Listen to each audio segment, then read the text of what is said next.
মায়ের একদার দুধের দাম কাটিয়া গায়ের চাম, তাপস বানাইলে ঋণের সুদ হবে না।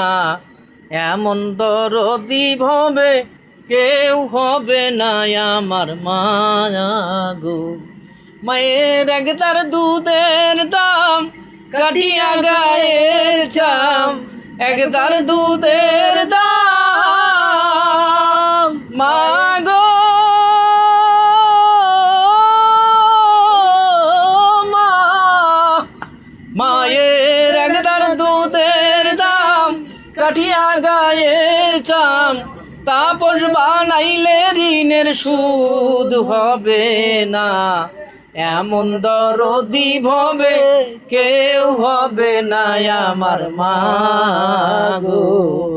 আসসালামু আলাইকুম।